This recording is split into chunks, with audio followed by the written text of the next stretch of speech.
I was in a very dark place. I was part of one of the notorious gangs here in Pasay. There were times that you wake up, there's no food on the table, there's no food on the table for 2, 3 days. So I go to church because they go to church. I serve the church because they serve. Yes, may nasosolan na seed sa akin. Pero I know na spiritually immature pa talaga. Hello, welcome to Jars of Clay. I'm Ivy, your host, and it's an honor for me to introduce the couple with me. From two completely different worlds, they found each other and became husband and wife. Their love story wasn't perfect. It was tested by struggles, misunderstandings, and seasons that almost pulled them apart. But when everything seemed to fall apart, God stepped in. This is a story of restoration, redemption, and a victorious God who never gives up on marriage. Welcome to Jars of Clay, Jancy and Tim. I'm so grateful that you said yes to this conversation. Yes, You're welcome. thank you. Thank you, Ivy. Thank And you for having us. yes, and we're excited to be here. Okay, so before we go deep, I just want to know, how are you going to describe you as a couple now in one word each as husband and wife? One word: The leader. selfless. Selfless. Yes. How She about want dalawa nga, restored or content, but I'll stick to the content. content? All right. So I'm so excited for you to share your testimonies to our audience. So I just want to know about your background. So can you take us back to who you were before Christ? What did life look like for you, Tim, before you met Christ? That's a very, very hard question to ask, Ivy. Before Christ, I was in a very dark place. I was part of one of the notorious gangs here in Pasay. I grew up near Tramo, growing up with a dysfunctional family, with a broken family, with no father figure in your home. Unfortunately, there was little to no funds coming in because my mom, she's not working. She had mental breakdowns and issues with her psyche. She's an old hippie, right? So she's happy go lucky, living it on a day to day basis with no plan for tomorrow. As a young kid growing up in that type of environment, I learned early on I have to work to eat. Basically, I have to find ways to fend for myself and to provide sustenance on the table. Unfortunately, the area that where I grew up, it was basically, it's the slums of Pasay. So there's a lot of drug addicts, gang members. You're just gonna choose which group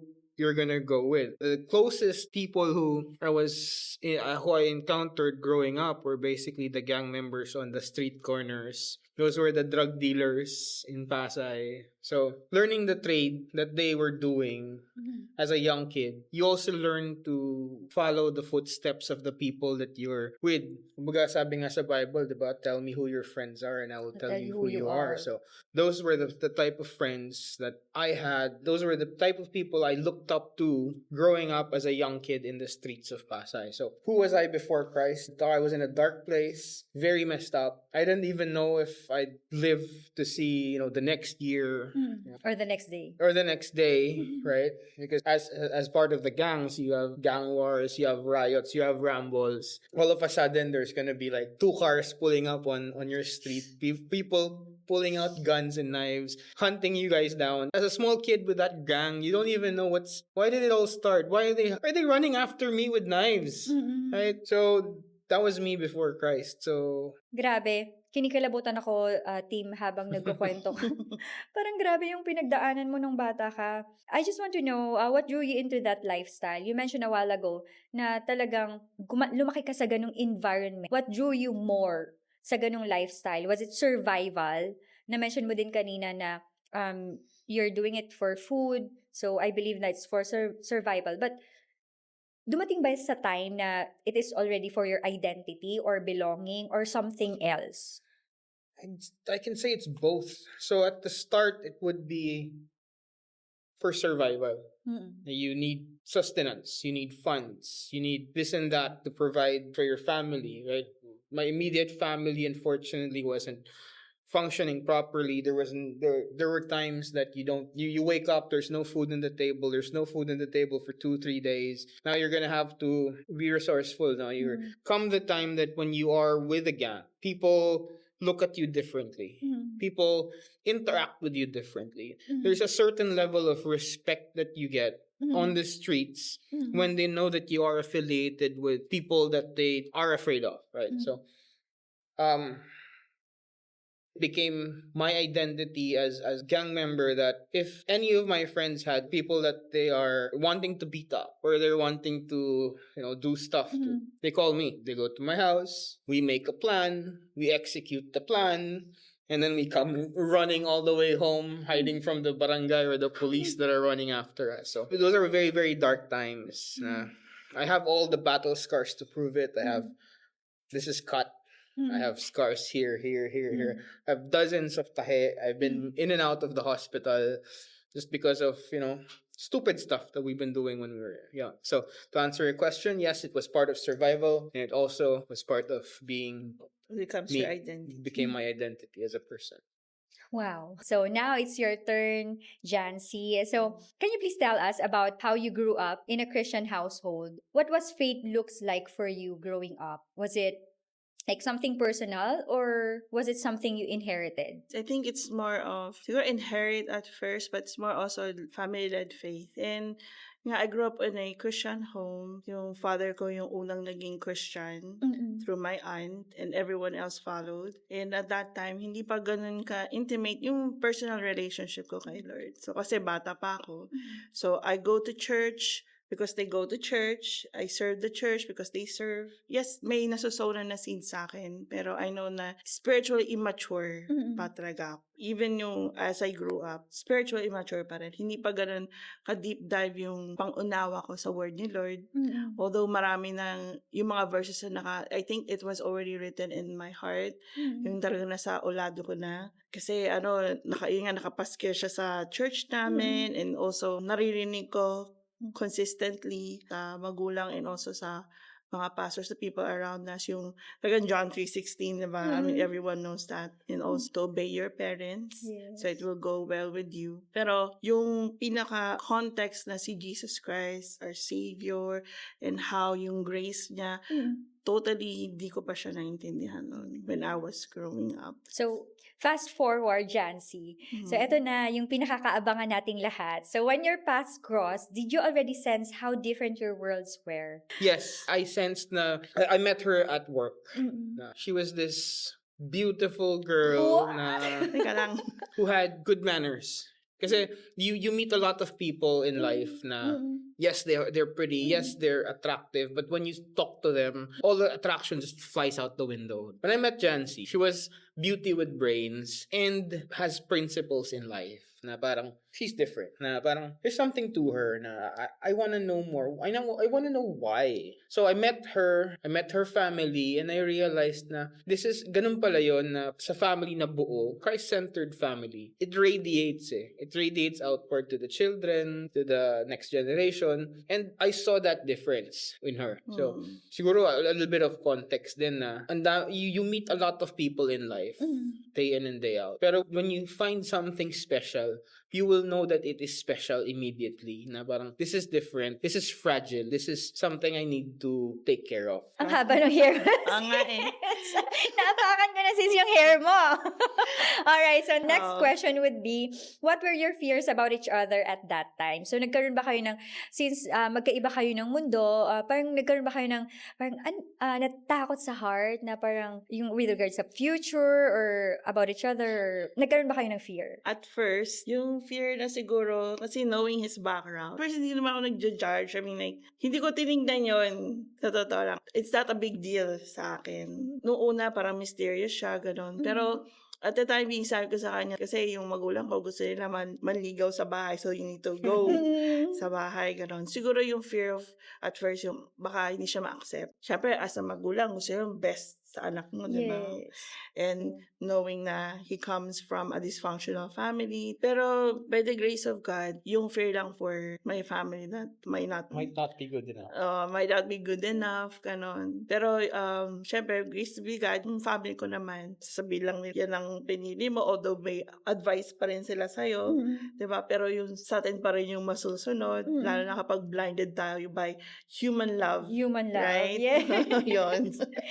Thank you for that, Jancy. So, now, since si Tim ay hindi pa naman Christian or wala pang relationship during that time kay Jesus and you're already a Christian, so we would like to know if was faith ever a tension in your relationship early on? Parang nagkaroon ba ng resistance si Tim with regards sa faith? He believed in God kasi Mhm. Catholic nga sila. Mhm. And also yung grandparents niya, Mm. sabi niya is a devoted Catholic Yeah. faith, but it's just that iba yung ano namin. He's Catholic and I'm born again. Parang yun yung ano. I'm Catholic and we live beside the church, The church. of San Isidro. Right beside. This is our house. That's the church. Walang takas. Yes, Walang and takas. I think we both had a glimpse of each parang side. Mm-mm. Yung Catholic kasi nung nabatira ako sa house nila, Mm-mm. we were able to join the Couples for Christ Mm-mm. for us to get married. Hindi siya Hindi siya naging naging hindrance kasi nga, naging open naman siya. Nung napauwi kami sa bahay, and he was able to go to our church as well. By the grace of God, ay inopen yung heart niya to know more about deep dive talaga ng word ni Lord. And yun nga, hindi ko alam na nagbasa siya ng Bible, he knows the difference between the two. And he embraced yung born-again Christian faith. Praise God. Mm. Really, God is a victorious God sa life nyo. Yes. So, now, dumako naman tayo sa pagiging parents. So, becoming parents changes everything. So, how did having a daughter expose things in you that you didn't expect? So, di ba magkaibang mundo kayo? So, may mga na-expose ba nung nagpapalaki na kayo ng isang anak? Pwede pong mag-answer either po sa inyo. Sige, I'll go first. Marami eh. As a father, what you're always asking yourself is, what legacy am I going to leave behind to my children, to the Okay. next generation? How will they remember their dad? How will they remember me 50 years from now when I'm no longer alive on the earth, for example? You have this feeling, you have this want to be a better you. Pero unfortunately, when you realize that you're still living in sin, you're still living in lies, and you're still doing the same things that you've been doing all these years, you're gonna ask yourself, if my daughter sees me doing this, how will she feel? If my daughter finds out na I'm a bad person in life, what idea will come to her na thinking na doing bad things is okay because my parents are also doing it? If my dad lies, is it okay that I also lie, diba? When I became a parent, na-expose siya. I'm doing a lot of wrong, evil stuff that I won't be proud of, that if people see, they won't be... If my daughter sees it, she won't be proud of me as her dad. I think doon na-expose na hindi kami rooted kay Christ. Yes. As a couple. Yes. Kaya, hindi namin alam kung paano i-handle yung pagpapalaki, especially sa discipline. Walang biblical framework on discipline, also teaching. Although, alam ko yung verse na to honor your parents, that is in the Lord. So, how can your daughter honor you, your teaching mo, yung discipline mo sa kanya, if you're not in the Lord? So, yun yung expose na meron pala kaming pagkukulang in a way na wala si Christ sa amin. Pati sa marriage namin, we're not led by Christ. Hindi siya yung center. Nakita rin namin na hindi rin siya yung foundation at very first. Yung the human love nung umpisa, hindi naman lang namin inisip na, okay, ito yung plano natin na ganitong pagpapalaki natin sa anak natin. Walang ganun. And I think God is slowly leading us to correct us. Lalo na sa kanya, he did not grow up with a father figure. Wala rin siyang a model of a husband to a wife. Ako naman, although yes, I was brought up on a Christian family, pero yung relationship ko was not deep enough. So yun, na-expose yun. Both of us needed Christ so that we could also have that discipline and legacy na sinasabi mo to pass on kay Dominic, to live a life that is walking in His righteousness. Amen. So that she could understand it more. So, parang in-expose ni God yung pagiging broken nyo as an individual and as a couple. And as a couple, yes. Broken din yung pagiging parent mo. Diba? Kasi both of you are not in the Lord. Alright, thank you so much for that, Tim and Jancy. So, grabe na yung parang kung saan tayo dinadala ni Lord sa part ng life nyo. So, eto na nga, na-mention mo before, Jancy, nung nagkukwentuhan tayo with regards sa na-expose yung daughter nyo sa internet, sa social media, nung time ng pandemic. Pandemic. And that was the greatest challenge for you as parents. Mm. So, would you like to share about it? And how did God parang made it a way for you to go back to Him? There are times that God allows it to happen kasi nga, He's working for the good of those who love Him, Pero- diba? Amen. And then, pandemic came, naging online class. That when everything parang shifted. Parang nag-change yung behavior niya. Simula nung, siguro just a year lang na online class sila. She Yeah. has it's not that they have access to the world, it's the world that has access to them. Yeah. Right? And hindi rin natin alam kung paano i-handle yung mga online games, di ba, na addiction, and also yung nakakausap nila sa Discord. Yon. Nung nalaman ko about it, and thanks be to God kasi hindi niya pinabayaan yung anak ko. He gave the wisdom and discernment, to look after her, look what she's doing. And dun pa lang, early on, makakatch up mo agad. So, pero meron na rin siyang parang ibang ideologies na na-pick up. Kasi bata yan di ba? Parang computer ang brain niya kung ano lang yung i-feed mo. Receive. So, was there a moment where you both realized na you cannot fix it on your own as a Yes. couple? Mm. So, ano na yung moment na yon na parang kailangan na natin ng help ni God? So, would you like to share it to us? Yung mother ko, una nagsabi na, ilapit mo na yan kay Lord. Sabi ko nga, why is it na, ba't finifix ko sa sarili ko? Dapat in the beginning, si Lord dapat yung una natin pupuntahan. Nagsabi yung nanay ko na meron church sa Robinson. So, and that led us to go to church. It's something na hindi na talaga namin kayang handle. It's a supernatural power, which is God who can do it.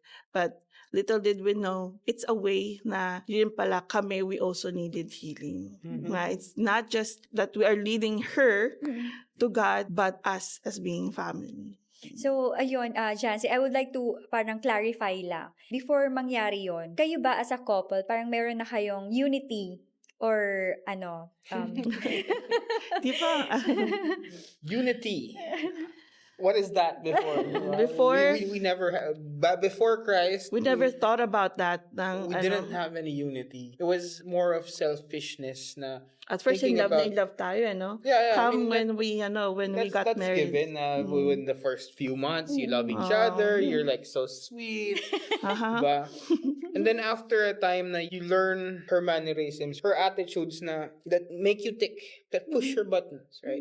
The times when she asks you something that is sensitive and she didn't like the answer, and she's gonna clarify it, right? For me na parang, why do you keep asking that same question again and again, right? Those are the adjustment periods namin na looking back at it, na I was so selfish back then. I was so selfish. I was thinking about me, how it affects me, how it limits me, right? How she limits me. It came to that point na I see her as an obstruction to my personal growth, my personal freedom with friends, going out. There's a time na kino-question mo kino-question niya rin yung yung how I handle the finances. That time na binigay ko rin sa kanya, sige, ikaw mag-handle. Binigay ko rin yung ATM ko sa kanya. Binigay mo sa kanya. Kaya what happened? Yes.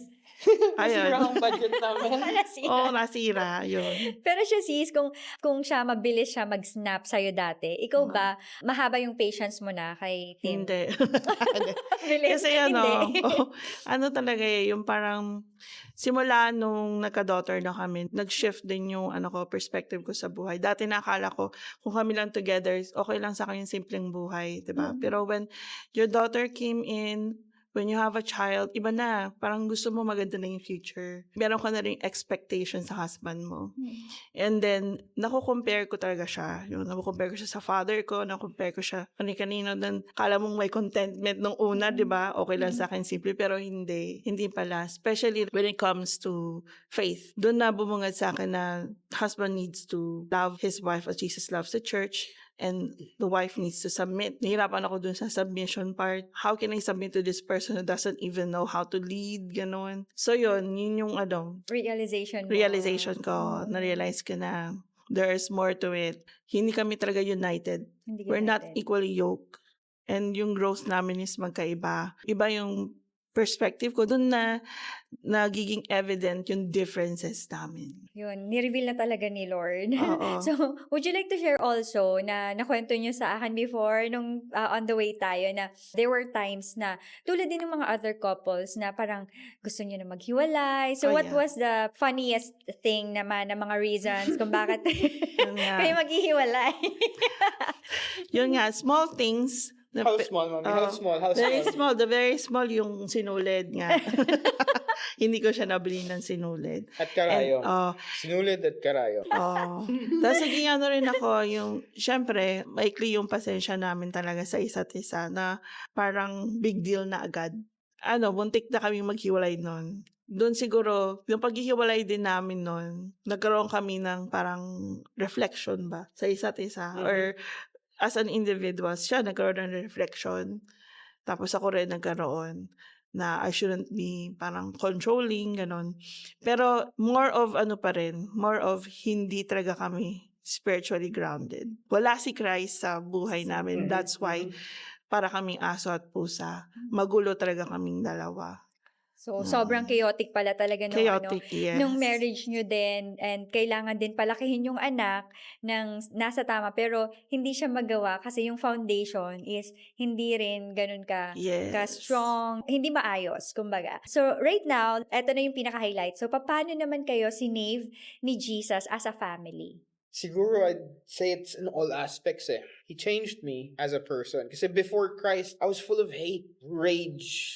Rage talaga, rage. There are times when then you just snap. Everything does not matter. Na parang if you hit the wall, if you break stuff there, if you smash everything in the house, it parang no longer holds value. Pero once Jesus came into the equation, it makes you realize na love your neighbor as you love yourself. Love your wife as Jesus loved the church. Diba? You have these guidelines, you have these examples to follow.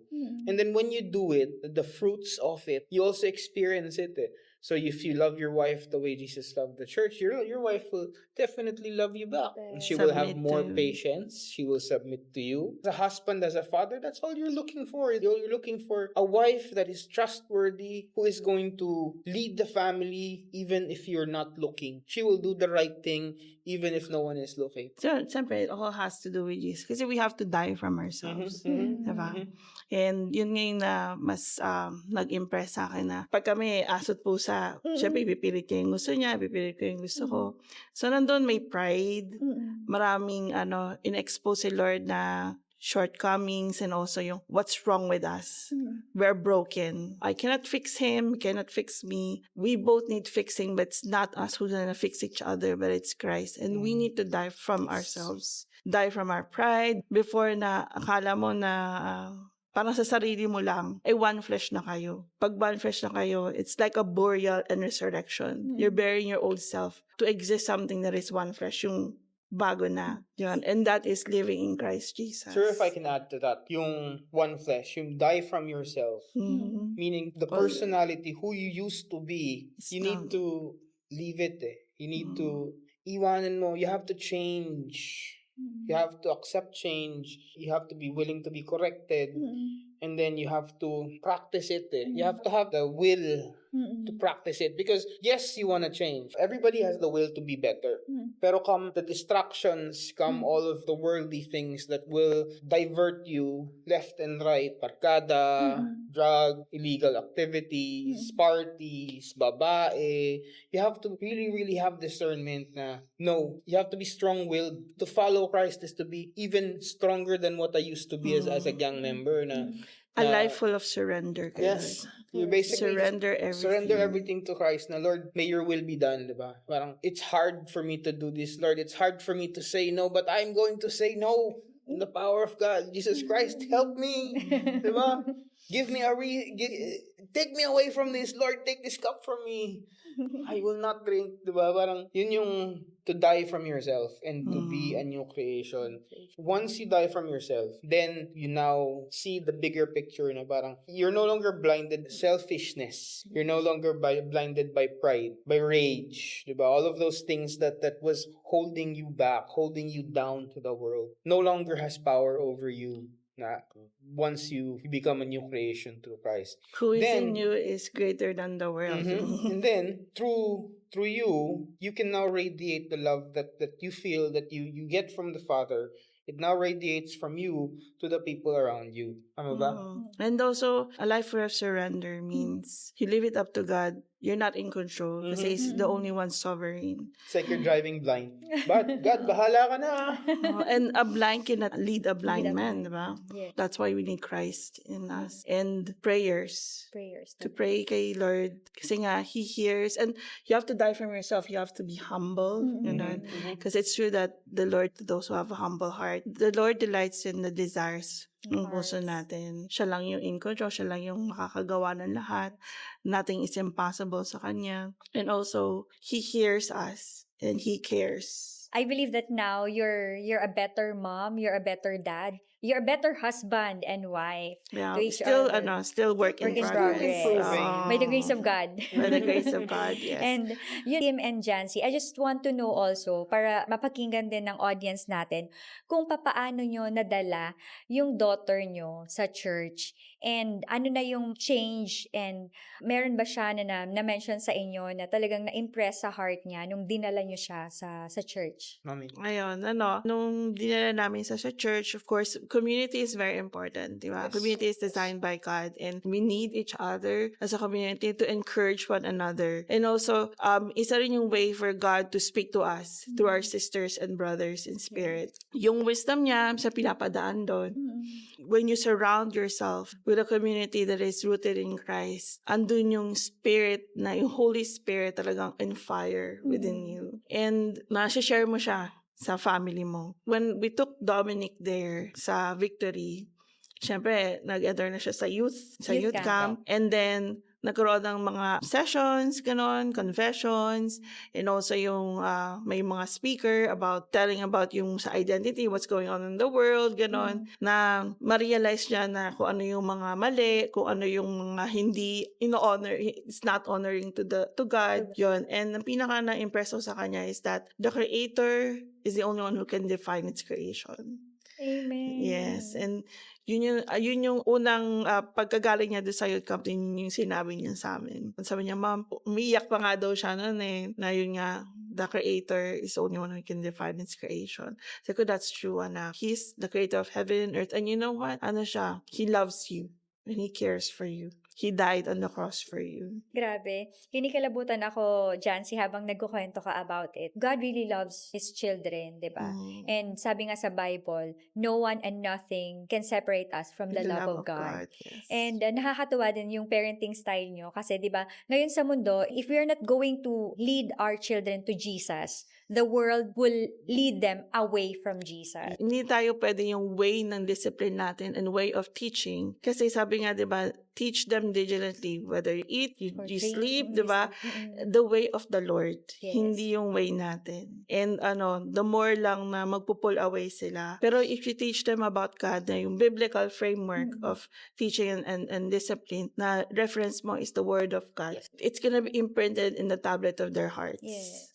And syempre, much important yung nakikita rin as a parent, reflect the love of Christ. You can't talk the talk if you're Yes. not walking the walk, Yeah. right? So if you say to your kid, this is the right thing to do, but when then your children would look at you and you're doing the wrong thing, how would that lesson implant on them na my dad or my mom, they just say that, but they don't do it? Diba? So as parents, siguro to our audience listening, if you ask your children to be godly, then you as parents also need to be godly. You have to lead by example. And only Christ can give that strength and that wisdom. And also, we cannot be in control sa kanila. Only Yes. God is in control. And our calling to be a wife and also to be a parent, to be a mother, is to love them and point them to Christ. To Christ, yes. And we're just vessels talaga. Vessels, It's yes. like si God pa din yung nagmo-mold sa kanila through us. Yes, we are the closest vessels sa kanila. So it starts in the home. Yes. Mm. Thank you so much for that wisdom. Siksik-liglig umaapaw. So now, meron pa ba sa inyo as husband and wife and as an individual na super hard thing to lay down? Things that are hard to lay down. It's things of this world, rage.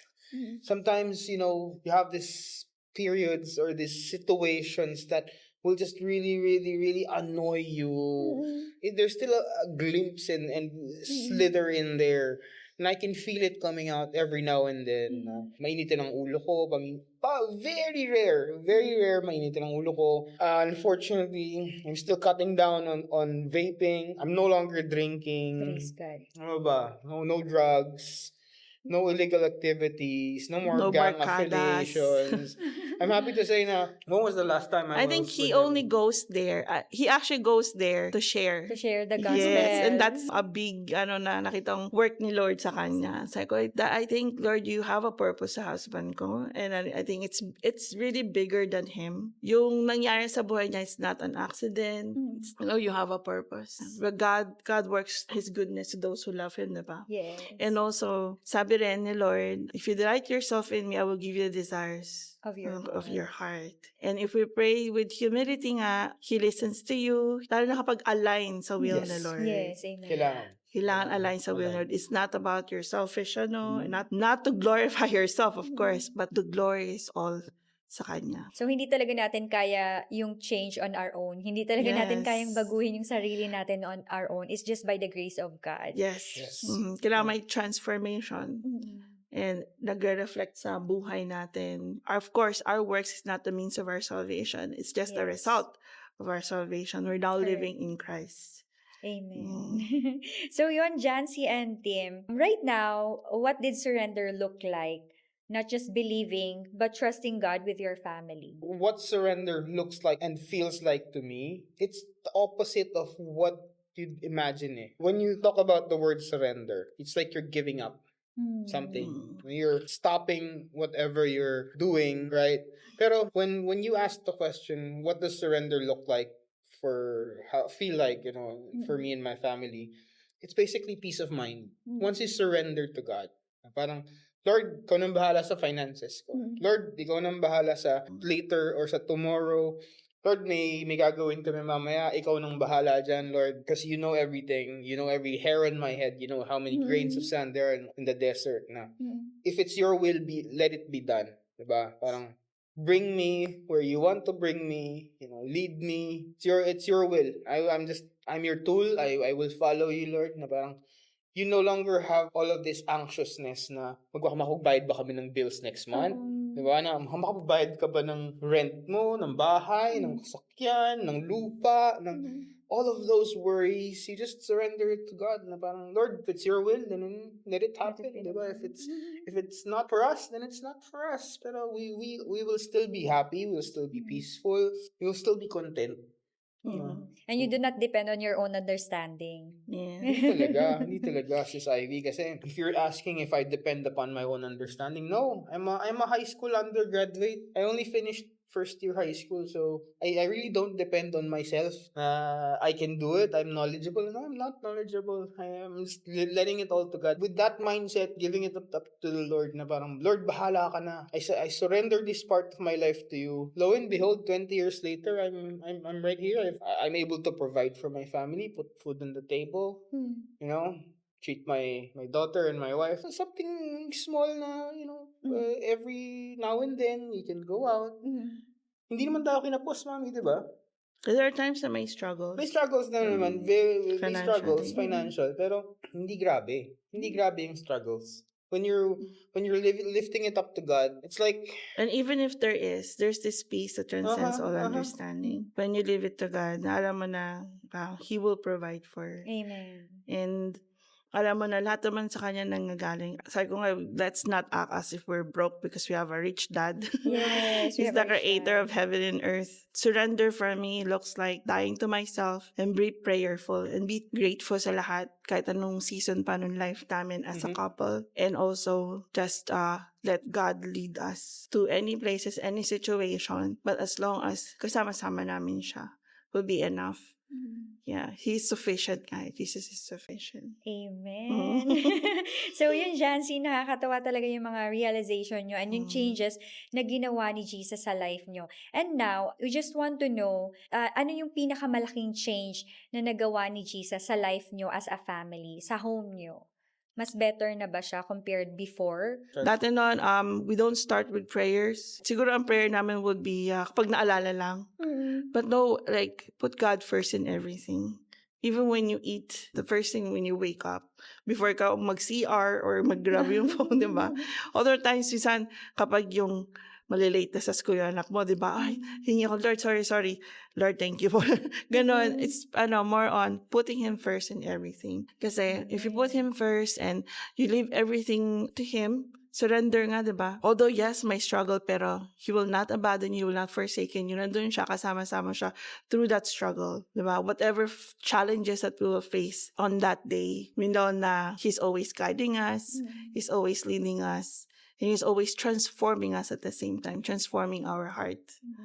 Praise God. So now, since you've mentioned about your daughter then, Jancy, yung tungkol sa inyo as a couple, talagang na-heal na talaga kayo ni God. And right now, we want to know about the current situation ng daughter nyo. Kumusta na siya ngayon? Wala ka syempre yung pinagbago niya. She's a grade 10 representative on every nation, Manila Science. So, basta piniyam lang siya, pwede bang ikaw yung maging representative ng grade 10? So, walang hesitant. As in, she's very excited to tell pa sa amin noon. And nakita ko rin yung maraming words ni Lord na na-impress sa puso niya. Minsan siya pa nga yung nagbabanggit. And the changes also is that yung relationship namin is iba na. Dati noon, she sees me as a controlling mother. Mhm. And now, she sees me as like parang mother na may wisdom, ganon. Praise God. And also, yun nga yung recently katulad ng kinawento ko sa'yo kanina. She said, out of the blue, sabi niya, Ma'am, thank you for, na pinalaki niyo ako ng ganito. And like, nagulat kaming dalawa. Like, parang like what? Na ganito, na I see daw, nakita niyo na yung difference. Nakita ko naman na God is working sa buhay niya. And His grace abounds talaga sa weakness natin. And what the enemy tries to have it as evil, but God can turn the tables. He's gonna use it for good. Amen. And also, she's already a part of the music team. Yes, she's part of the Victory. music team. She serves. I thank the Lord sa buhay niya dahil hindi niya pinabayaan yung anak ko, hindi rin niya kami pinabayaan. Bayan nakaiyak. Overtime tayo sa iyak ko, hindi ko na matapos yung sabihin ko. Hindi niya kami pinabayaan na lahat pala na nangyayari. I thought that everything is hopeless. In God, there is hope. Amen. As long as you leave everything to Him in His hand, you lay down sa Kanya yung lahat ng mga Full surrender niya. lahat ng mga lahat ng mga worries my life. Sabi niya nga, lagi singkot ng asawa ko, do not worry about tomorrow. We only have today. And sabi ko nga, pag lagi yung inaano ng asawa ko yun, but I have to worry when I have God, when I have Jesus. I thank God sa buhay ni Dominic. God was able to open up her heart. And nakita ko yung transformation na ginawa niya, not just to her, but to us as a couple. Love is sweeter when love comes from Christ. Mhm. Praise. Talaga. Amen. Thank you, Jancy. And now, eto na yung isa sa pinaka-highlight din. So, how would you describe your family's relationship with Christ today? We keep Christ as the center of our family. So Mhm. we strive to have a Christ-centered family. Decision makings. Includes decision making. Mhm. If you have, are we going left? Are we going right? More on discipleship. Yung si Dominic, yung our kid, and also disciple one another. Dominic is now also discipling people in her own school. Oh, praise God. Nag-share siya ng faith niya. Ng gospel. And she's not afraid to share because God gives her that courage and boldness. Confidence. Grabing transformation yun, no? From childhood nyo hanggang ngayon, really God is with you. And talagang, wow, mind-blowing talaga kung paano ginagawa ni Lord yung pag-win ng battles natin. And now, Tim and Jancy, we just want to learn from you about this fact na hindi lang talaga dapat Sundays na Mm-mm. pinuput natin si God first, di ba? Would you like to enlighten our viewers with regard to kung paano ba tayo nagbe-build ng relationship kay God nang hindi lang Sunday? Yes. Because church doesn't mean it's a building. Church is us. Yes. It's not a concrete building, but because it's Christ who lives in us. And we're not just a church gathered, but we are a church scattered. So it means that since that we are have this connection kay Lord, we embody the life of Christ na, and we show it not just in church. Of course, we live it out. Diba? We live it out to the people around us outside sa church building when we gather. A church is like nireplenish yung Holy Spirit, yung fire mo. And then when you go out, you share that. Those people who are hopeless, that need encouragement, that you need to point to Christ. And basically, not just as an individual, but also as a family. If I could add to that, church is not following Jesus Christ. It's not only on Sundays. No? They're not limited on It's that not day. limited on Sunday. It's every only. day. It's every day, from the Monday until Sunday, from the time that you wake up until the time that you go to sleep. Even in your dreams, sometimes you're talking to the Lord. Be thankful. Lord, I'm thankful that I've woken up today. Diba? Those small things. Eh. Lord, I'm thankful that I have breakfast. I have coffee. Diba? You talk to Him because He's omnipotent. He's with us right now, right here. He's with you as well tomorrow. You talk to Him as if you're talking to your best friend. If you're asking, if you need provisions, if you're a little bit worried, right? Lord, medyo tagilid tayo mamaya sa quota ko this month, diba? And lo and behold, if you ask, you shall receive. We, as a couple, we've experienced, countless miracles from the Lord na sometimes it's God's perfect timing. Na when Dominic was in the hospital, way back, na talagang we were struggling. We had no money talaga. We were struggling. Tapos, lo and behold, that time na hospital si Dominic was the same week na nilalabas ng company ko yung health card namin for the family. And na-admit si Dominic sa private hospital. Yung bill niya was 120,000 pesos. Pero by the grace of God, wala akong nilabas ni isang piso. Covered lahat. Covered lahat. We want to put really Christ in the center of this. Kasi our family is our first ministry, right? Na on church, yes, it's there. We meet up with our community, with brothers and sisters in Christ. We listen to the pastors and his sermons. But ultimately, within the home, every day kasama-sama mo yung family mo. We disciple, we read the Bible together. And also pray together. And whatever yung mga, we open up our hearts to one another and be always na laging sinasabi na si Christ lang yung tutulong sa atin yan. The solution is always a Christ. Kaya Christ is not just only the solution, but He's the foundation. And sabi nga, di ba, heaven is my throne, the earth is my footstool. What kind of house would you build for me, says the Lord? Or where would my resting place be? Has not my hands made all these things? Ang resting place niya is tayo. And the more na nandun si Christ sa puso natin, we have this relationship, intimate relationship sa Kanya. We want to know more about Him. And once we know more about Him, continuously knowing more about Him as we read the words sa Bible. And we don't keep it to ourselves, diba? Not just as a community, but first and foremost is a family. Kasi we are the closest vessel yung goodness ni Lord, yung wisdom ni Lord, yung love ni Lord sa family natin. I-withhold ba natin sa family natin? Of course, doon makikita si Kristo, how He's going to be glorified is through paano kayo in a household, na kung paano nyo ba glorified. And it's very important, not just individual, but as a family. Jancy, thank you so much for that. So habang nag-share ka about it, na-impress akin ni Lord na talagang yung greatest legacy na may iwan natin sa children natin ay yung marriage natin. Kasi doon talaga, yung tulad nga ng sinabi ni Tim kanina, it's like the love of Christ sa kanyang church. Kailangan ma-display talaga siya sa husband and sa wife. So, moving forward to our next question, we would like also to know, or okay lang po mag-share kayo ng message. Look, you can look at the camera sa mga couples na nag-struggle with regard to their relationships, yung nawawalan na ng pag-asa, and yung mga malapit ng maghiwalay because of their differences. So, what can you advise them? Siguro let me start on that. So let's start with the couples na who are still on the fence, who are thinking that is God real? That's the start question. Is there really a God? My challenge to those people, those individuals out there, challenge God. Ask Him. Get on your knees in your room, alone. Talk to the Lord. Lord, if you are real, show yourself. Let me feel. Let me feel you. Let me know that you are real. If you challenge the Lord and you feel His love and you feel His power, it will happen.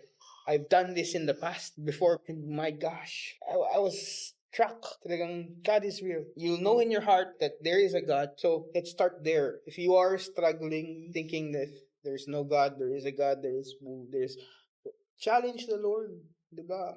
Ask Him to show to show you, to open your eyes, to open your heart. Now, once you know that you have a God that you can rely on, that you can ask forgiveness from, you can ask favors from, na if it aligns with His will, that's the start siguro para sa akin na, as a guy, na you submit to the Lord. No?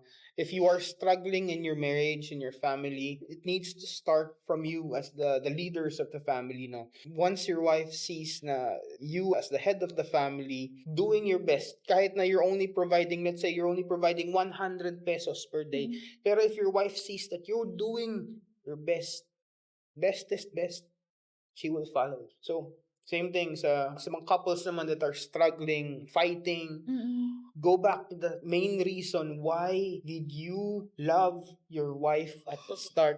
You go back to that very, very first day that you saw her and that you were nag-jaw drop ka na, oh, siya yun, di ba? Yung dating pinapangarap mo, sinagot ka na. Asawa mo na ngayon. Ngayong asawa mo na siya, you forget to see the value of her as your wife. Kumbaga, nakuha mo na yung grand prize, tapos you're just gonna throw it away. It's senseless, di ba? Speaking to the male audience and out there, go back to the reason why you loved your wife. And then tie it in kay Lord. Lord, I love my wife. You pray to God not to change your heart. Now, whatever it is na you guys are, that you are going through, it could be depression, it could be financial struggles. Take me for example, I'm a high school undergraduate. I have so many financial problems. I have depression, I have all of these vices, I have all these distractions left and right. Pero you just surrender everything. You surrender. You start with surrendering yourself to the Lord. You die from yourself. You become a new a new person in Christ. Yes, it's hard. Yes, there will be struggles. Yes, there will be temptations. Left and right, there will be temptations, Ms. Ivy. 100%. Pero you have to walk the narrow path. Sabi nga sa Bible, narrow is the way to salvation. Diba? Narrow, sobrang kitig lang yan. Ganyan lang yan. Oh. Pag nagkamali ka ng left and right mo, patay. You're like, you stumble back in sin. There are times, I myself, I'm not super clean na you follow the narrow path and then you go straight. Hindi, I also have my own stumbles going left and right. Pero you go back. You have to go back to why. You have to go back to the why you're following Christ. Why is Jesus the center of your life? Because you have established a relationship with the Lord. You have this deep connection to Jesus Christ. Na you know that if you ask and it aligns with God's will, it will happen. I've asked time and time again, and I'm proud to say the Lord has not failed me yet. Amen. And amen. Can I It's just I just add something as well? Jancy. For those who have struggles our relationship, as a couple, it's not our job to fix our husband. Because we also needs fixing. And ang makagawa lang nun is si Lord. And that's why you need to come to the Lord. All we can do is to love them and also point them to Christ. And also sa mga anak natin, we don't need to be, also in husband, we don't need to be controlling sa anak natin.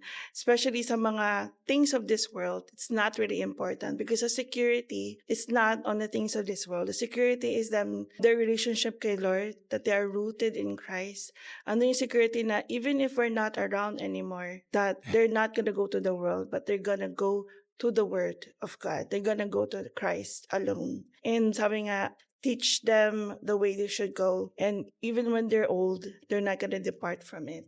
Kaya, andun yung security natin as a parent. And if you're struggling about your relationship as a couple dahil magkaiba kayo ng views or even sa faith, so kung ano mga aspect ng buhay natin, remember that we're not perfect, but there is a perfect God. Our upbringing cannot save us.